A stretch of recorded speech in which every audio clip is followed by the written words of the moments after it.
Good morning, everybody. My name is Tim Nordstrom. I'm the category manager of gate automation systems here at Controlled Products. First off, I want to say thank you very much for spending your valuable time with us here, learning all about the new LiftMaster TECHNA Parking Gate Operator. We have Sarah and Bill on here that are going to run us through the product today. There's adequate time, more than enough time for Q&A. So feel free to put a question in the chat or to just ask a question. We will be happy to answer it. The only thing that we won't discuss on here is any pricing. Pricing questions afterwards need to go through your local Controlled Products branch, and they can offer you the pricing here, but anything else is fair game. With that, I'd like to turn it over to Sarah and Bill. Thank you very much for coming on today and educating us. Great, thank you. Brief intro from my side. Bill Dimitropoulos, the principal for go-to-market strategy here at LiftMaster. I handle perimeter and access control products, and I work very closely with Sarah almost every day on helping drive the gate business. Sarah, I'll turn it over to you. Yep, I'm Sarah Brown. I've been with LiftMaster for about 4 years now, primarily focused on gate operators, and specifically, I've been owning the product development for our new TECHNA barrier operators. So really excited to walk through what the parking operator looks like today. So we'll go ahead and get started. If there are questions during the session, please raise your hand or type them into the chat, and Tim will be facilitating. I have my screen open for the presentation, so I might not see them in the background, but please feel free, Tim, to interrupt me at any time. If there's a question, like to keep it interactive if possible.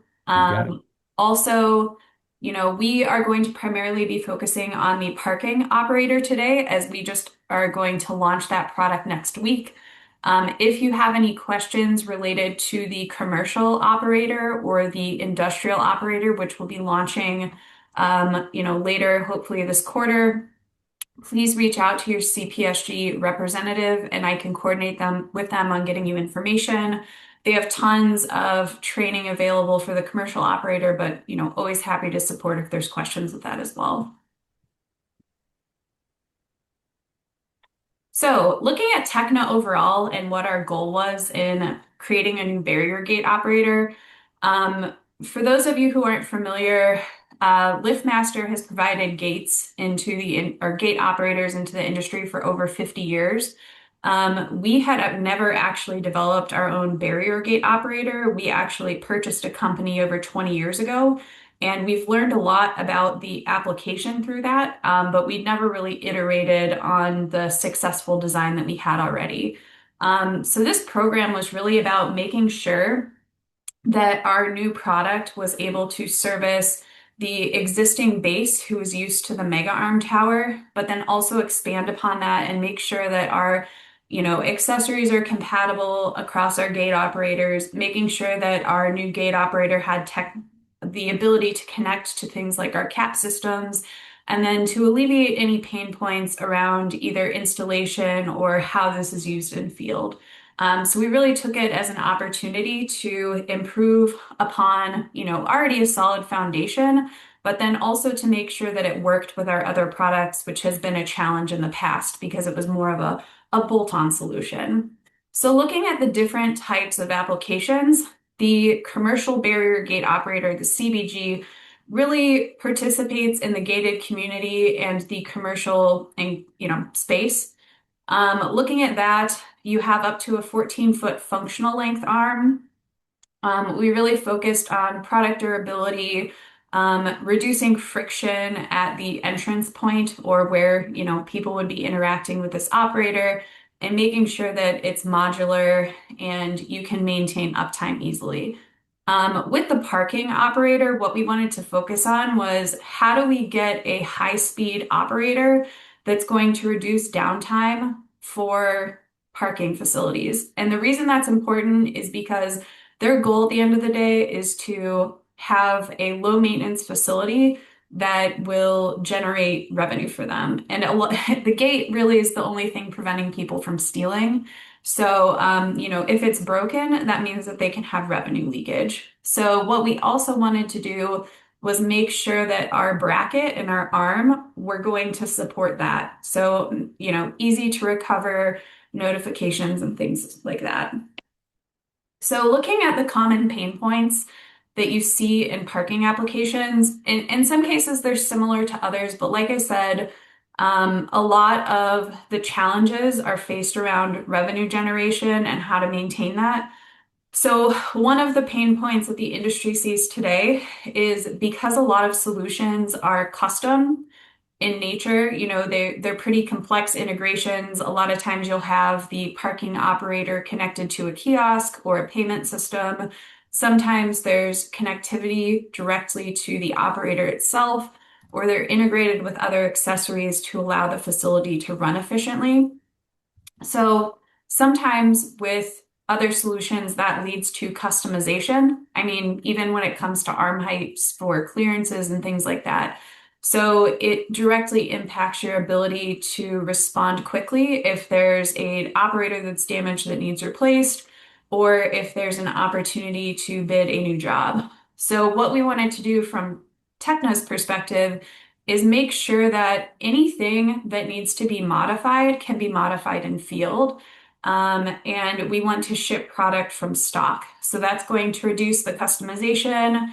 It's also going to reduce some of the headaches around maybe I show up on site and I ordered the wrong thing. You can quickly, get service parts for this.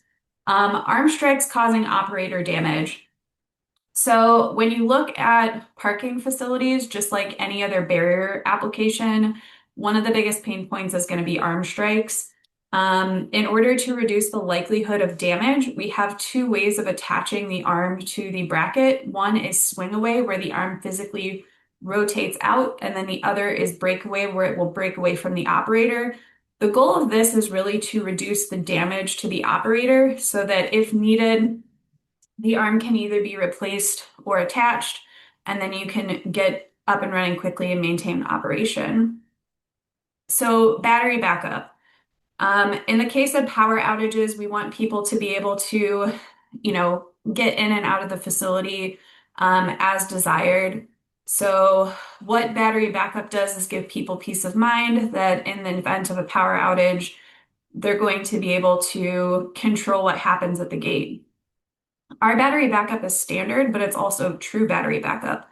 So if you were to disconnect the batteries and have AC power only, it's going to continue to run. It is not a battery assist system. And then again, lost revenue due to gate strikes. Our MyQ facility is free. And I can walk through what that looks like for parking in a little bit. But basically, these gates don't require a module to be able to connect them. So if you have Ethernet at the kiosk, you can run that Ethernet to the operator, or you can connect via cell module, internet, etc., to be able to utilize MyQ facility to get notifications. The beta sites that we had for these products, the facility managers really liked them because every time there was a gate strike, we were able to get notifications for that and send someone out quickly on the service side to make sure that the site was up and running. Or if they had other issues, they were able to quickly respond and service the operators. So what are we going to be launching? And again, as Zach and Tim had said, this pricing is not necessarily your price. It's just basically our MSRP pricing. So if you have price specific questions, please reach out to your branch manager. So what we're going to be offering. So the legacy product that this is going to be replacing, which we look to discontinue this year, is going to be what we call our Sprinter. So the Sprinter operator, for those of you who are not familiar, is basically the same footprint as a mega arm or a mega arm tower. It just is a faster operator that has a maximum of an 8-foot arm. They were like those foam padded arms that were PVC. And the reason these weren't necessarily super successful is they weren't compatible with articulating arms, and also the 8-foot arm length was not great. So that is what we will be replacing with this big upgrade. Key differences, again, a faster speed arm. This arm speed is the same across any arm length, whether it's articulating straight, a 10 or a 12, or if you cut it down. The reason we're able to do this is our internal counterbalance system. You will also notice that if you have a force reversal, so say an arm comes down on a vehicle, it backs up, it will back up at the same speed that it would normally reverse at. And that's because of the counterbalance system balancing out the motion of that arm versus the motor doing all the work like you would see in non-balanced systems. We do have an articulating arm. If you look at this, the articulating arm heights, so say you have an 84-inch clearance, that's from the base of the operator to the underside of the arm. If you need to modify that, you can. It's a simple one-for-one cut. So say you need to reduce the height 6 inches, you would cut 6 inches off here after you disassemble. Then you would cut 6 inches off on this support piece. You tap the hole here, you reassemble this, and then attach it to the bottom of the gate. So it's not a complicated trig issue. It's a pretty straightforward process of cutting those arms down. In addition to that, we do have arms that do not extend beyond the back of the cabinet. The reason that this is important for parking applications is a lot of them are in tight spaces or on narrow lanes. If you have a commercial or a community application that could utilize that, where you maybe have something on a narrow lane, or you have traffic in both directions and the gates are going to be on a narrow island, I would also recommend that for those applications as well. We have an audible programmable alarm. So basically what that will do is alert pedestrians that a vehicle is coming. A lot of times parking operators are close to walkways and people, probably myself included, aren't always paying attention. So basically it's a audible alarm that you can program, whether it's on open and you want to select the time or just when the arm is in motion, to alert pedestrians that, a vehicle may be approaching. And then mechanically, for those of you who are familiar with the commercial operator, because this is a shorter arm by about 2 feet, this will come with 7 springs standard, which is the maximum number you will need. And then you can always adjust down from there if needed. Upgrades for all TECHNAs. So as we release the parking and the industrial operator, we will update the firmware for the commercial and industrial operator as they come out. So it'll be retroactive. If you have a commercial operator and you want the features that I'm going to be going over, you can always call our technical service center, connect the operator, and then we can update your operator so it has these features. So some of the things that you will get are counters for vents and loops. So you will be able to basically have a designated input for your VEN system. You can increment that every time that someone credentials or pulls a ticket. And then you'll also be able to see, say you have an arming loop at your ticket system or your kiosk, and you have a interrupt or safety loop under your arm, you'll be able to see how many tickets were pulled, how many vehicles were on the arming loop, and then how many vehicles progressed to that safety or interrupt loop. What that will tell you is if you have a high discrepancy between people that are pulling tickets and or credentialing and moving forward, that you may have a situation where someone is going and holding the gate open and, basically stealing from the revenue side of the facility. The other thing that this can be used for when connected in our MyQ facility is you can actually assign an entrance lane and an exit lane for your facility, and those gates, as they increment and decrease for the entrance and exit lane, you can assign the number of spaces and tell what your occupancy is over time, which helps understand how the space is being utilized, which creates additional opportunities for revenue optimization. The relays will now be programmable in the firmware. So if you had the commercial operator previously, You can still drive things through dip switches, but now you have the ability to actually drive the firmware of the auxiliary relays through the menu. And then in addition to that, you also have the ability to have an output relay give you notifications if there is an error that would prevent the operator from running.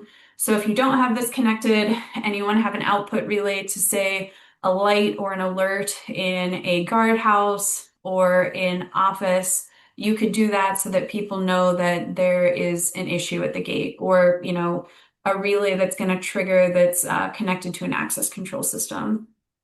We will have a proper service mode. So today, if you're working on a TECHNA and you're in the menu and you're working on it, it will lock out the operator completely.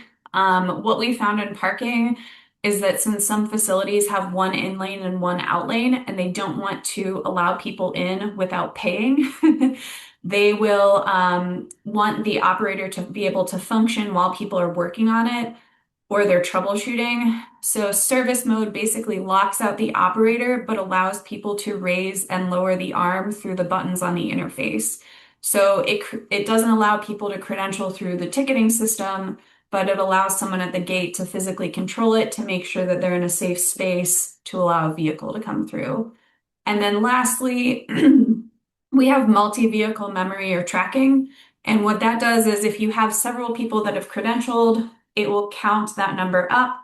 As the people pass over the interrupt loop or safety loop, it will basically decrease that number. When it reaches 0, it will close behind the last vehicle if you have quick close, or if you have timer to close, it will time out and close behind them. So some additional functionality that is both released for the parking will also be on the commercial. And if you have existing operators, you can update those to get that functionality. As far as arm options, like I said, we have LED and non-LED straight arms, and then we have articulating arms as well that are adjustable in field. The clearance is from the base of the arm.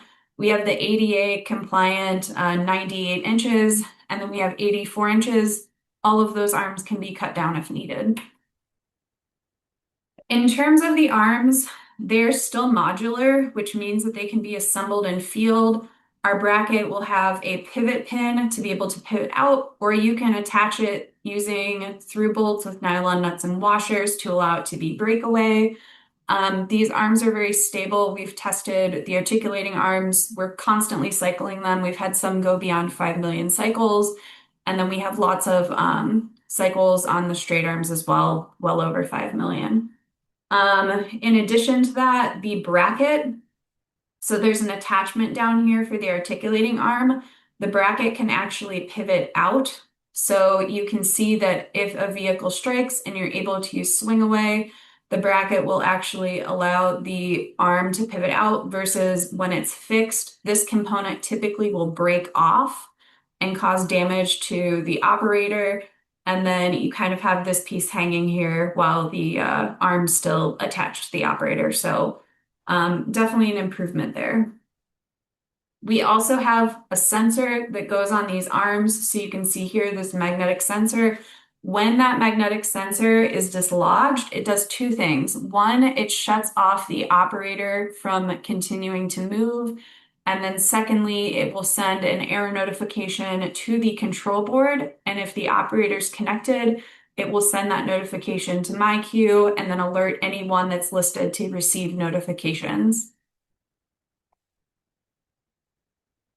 We do a lot of extensive testing on our products. I won't read this, but we have over 70 million cycles on our latest motor and gearbox, over 24 million across the population cycles on our articulating arms and our parking units. And we really just want to make sure that we test everything, and that's including we will mount these in our parking lot and strike them with vehicles and take slow motion videos to understand how the arms are moving. So a lot of extensive testing there. We also do environmental testing from -40 degrees Fahrenheit up to 140 degrees Fahrenheit to make sure we have the temperature performance we need, humidity testing, rain testing, etc. And then we test accessory functionality as well, whether it be radio or battery. In addition to that, we're also a UL certified laboratory, which means that UL will come in and audit us to make sure that our testing is up to the standard of basically the industry as well as their standards as a test lab. And then what that also allows us to do is self-certify or basically self-test and submit to UL for certification as we have projects open. Sarah, we have well, there's multiple Yeah, questions, but right now I just want to answer this one or ask this yeah. one. Do the articulated arms come with LEDs or are they adaptable? Yeah, so right now we are not going to launch with LEDs. The LEDs will be coming probably in 3 to 6 months. We had some hangups there, but the LED will basically be an accessory that you can purchase. It will be adjustable in field. So the LEDs have basically 6-inch termination points on them so that they can be cut down. They are silicone filled. So you will be able to select which side of the arm you want that in. Here, let me back up. There's a channel here. And basically what you'll do is you'll insert that into the channel. And then on this bracket, there's like a little LED connector and you simply plug that in and the LEDs are driven by the board. So while we will not be launching with it, we will have an accessory available in the near future. Thank you. Yeah, so we do have a full suite of collateral that's now available that we're launching this product. Aside from your data sheets, your product guides, we also have some order guides that really can help walk through all the products and the components that need to go with the parking operator, as well as some countermats and so forth. So, we have collateral widely available if we need it. Work with your CPSG contact, and we'll make sure that we get appropriate materials to you as needed. You can hit the next one, Sarah. And then, of course, all our training touch points are certainly available for, TECHNA Parking as well as TECHNA Barrier Gates as a family. So we try to keep all that stuff together so that it's easy to find and easy to train on things, both from, we'll be holding, in-person trainings throughout the year, but then also, we have our LiftMaster Academy and other places where you can get, self-guided and continuing education credits there through the LiftMaster Learning Portal. So lots of resources there to support. If we need additional, of course, work with your contacts, and then we can get to Sarah and myself to address. But big on training, making sure that everybody can take advantage of the full value of what this product offers, because it's truly something that I'm excited about. Very new, very innovative. You can hit the next one. So as we went through and brought this to life, Sarah and the team has done, lots of different, research and VOC to make sure that we're actually bringing the right value to the right, folks in the market. So when you're thinking from, an installation, dealer standpoint there, like, a lot of the bells and whistles here about the modularity, easy to install. You have some other pieces there that it makes it very simple to locate, source, and customize in field to execute that versus, waiting for something, hyper custom. But that also means, and serviceability and service parts are also pretty simple and easy to make sure that you have there. So like operational efficiencies and being able to optimize costs both on the labor from the installation side, as well as just the logistical management of all the components that go into this. Those modular arms, for example, come in much smaller boxes that are a lot easier to move around rather than something that's very big and hard to ship or hard to put in a truck or a van. And so, again, it makes it very quick and easy to install and, kind of get it first time right, so to speak. You can hit the next one there, Sarah. Yep. And then, as we think through the value chain there, right, the same kind of simplicity, makes sense from a distribution standpoint. So again, it's, being able to easier locate the components and parts that you need to provide them for you when you need it. This type of benefit allows, the folks at the counter to be able to service your needs, right away and a lot quicker without having to figure out anything custom or trying to special order stuff. It's just readily available and easy to move through. So that's great. And then, of course, again, I mentioned all those diagnostic tools and then training resources that are there available to help make sure things that are running properly, make sure that, folks are trained up and able to execute the different features and really take full advantage of what this system has to offer. And then you can hit the last one. Sorry, you're going ahead of me there. It's okay. So, from your experience standpoint, I mean, as we're talking specifically about parking, it's a revenue generation operation, right? That's really what this gate is. It's there to help, and collect the revenue, so to speak, in terms of blocking the traffic flow and making sure that you're using um, your payment devices and so forth, and not letting people just come to and fro freely through a paid parking experience there. And so when you think about that, there's of course the safety features to keep the folks coming in and out and around that gate safe, to make sure the operations there are happening as they should and not causing injuries or damage.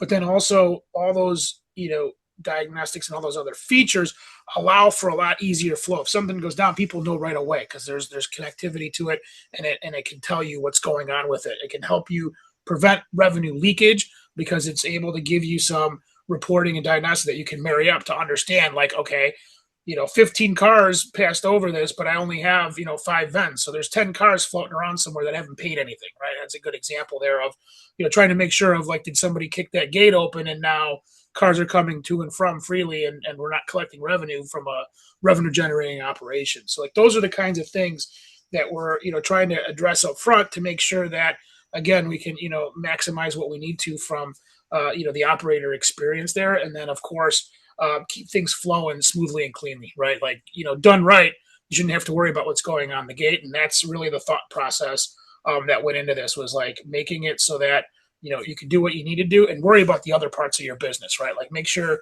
LiftMaster's got this part covered so you can focus on all the other things that come up during the day in running a business. Now, Sarah, we can advance forward.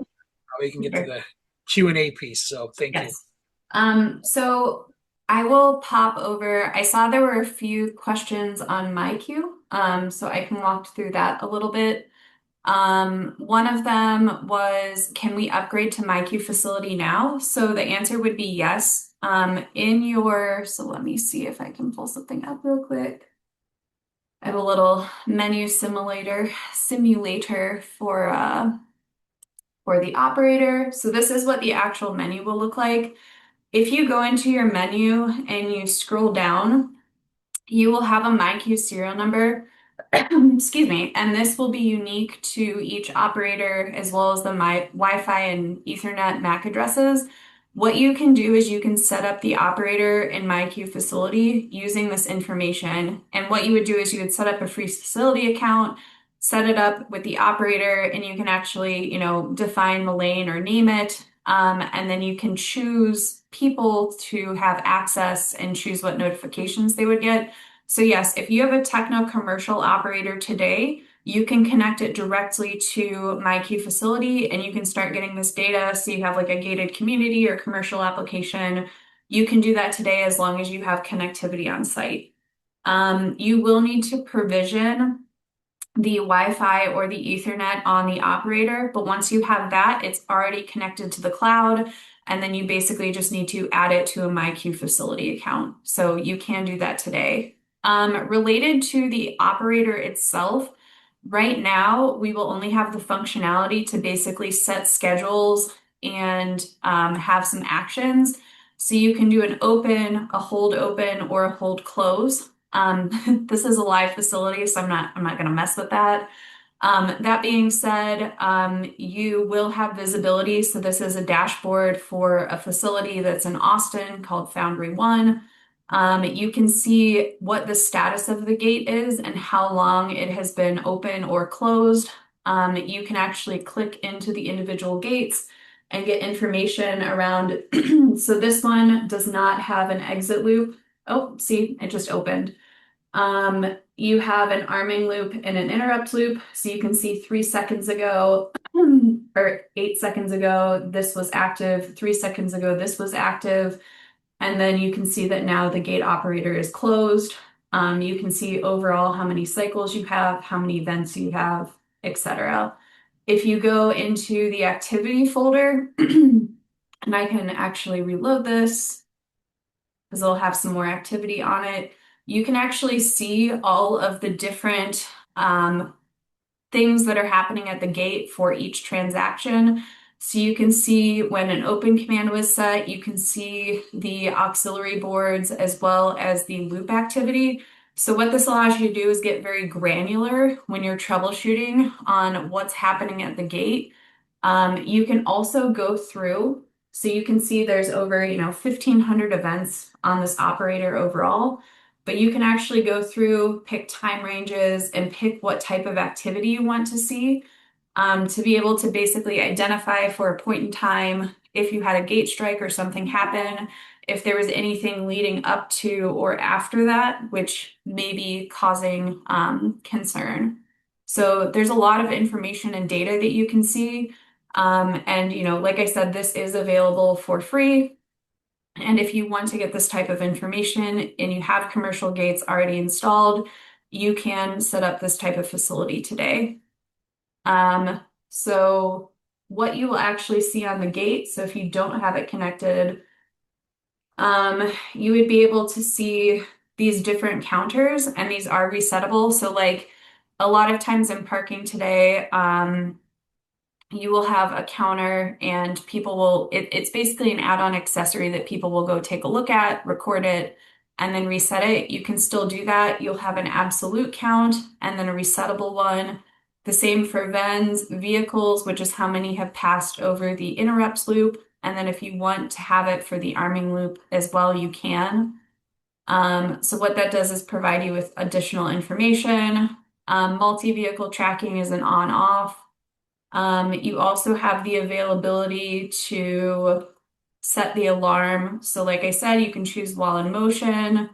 You can also set how many seconds you want it to be active after you get an open command.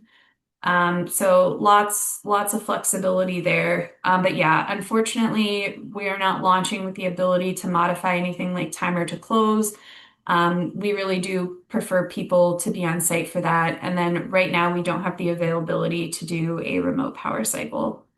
So the nice thing about software is we can continue to develop it in the background, but these are kind of the features that we're launching with today.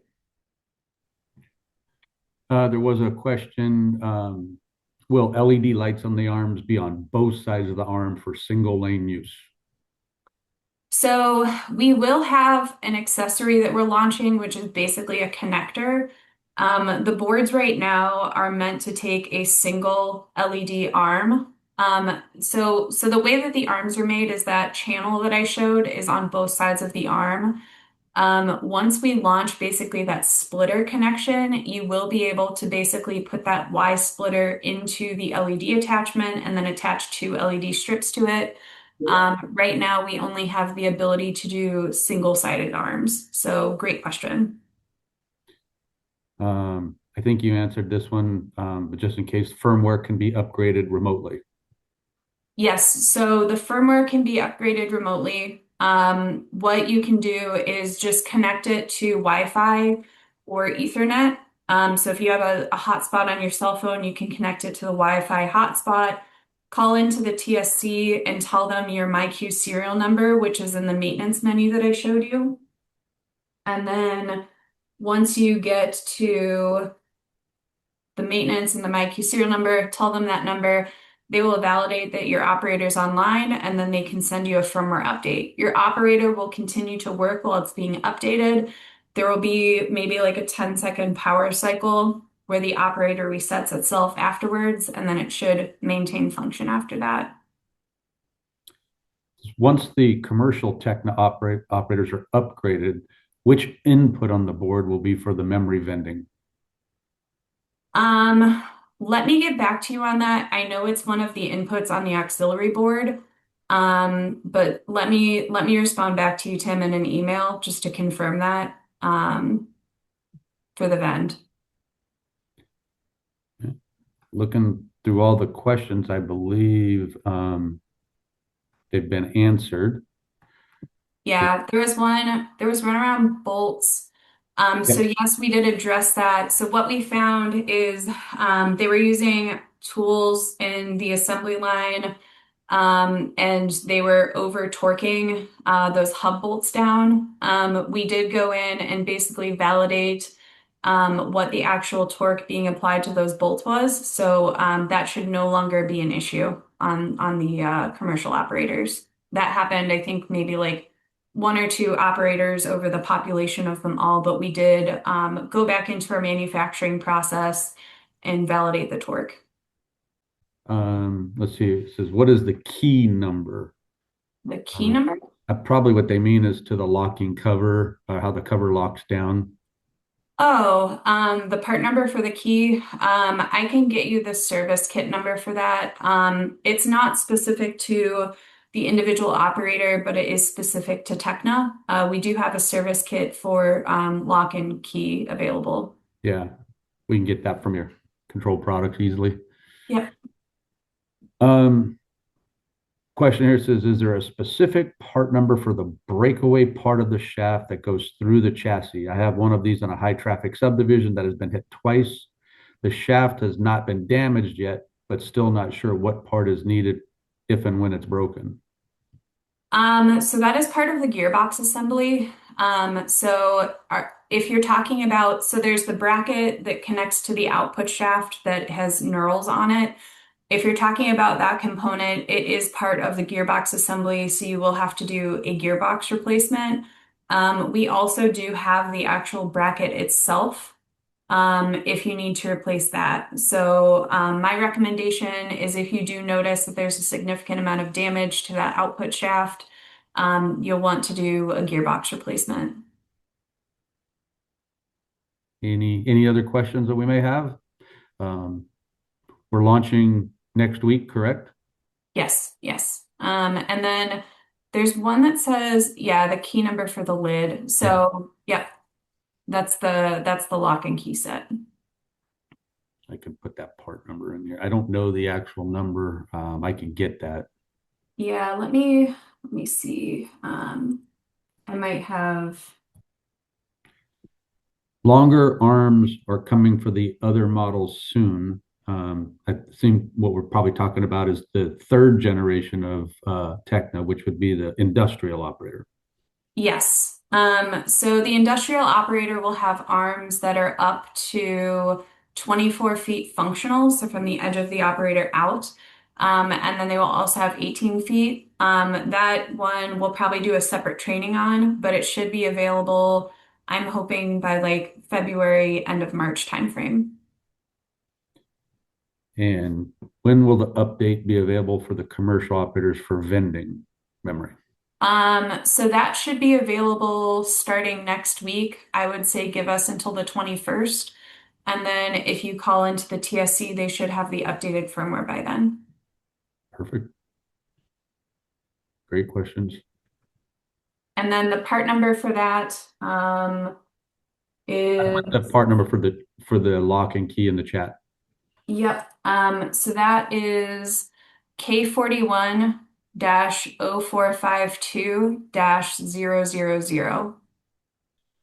Will you offer an articulating arm? Yeah, it is offered with the parking operator. It's Yep. offered. There's a 10 and a 12 foot, two different clearances within each. Yes. I can certainly provide the part number for the gearbox and the output shaft. I'll get that for you. That's going to be K41. I have my list open. dash 0436-000.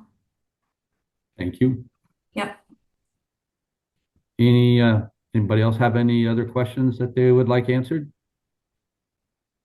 We had some really, really good questions on there. Appreciate it. Appreciate your time.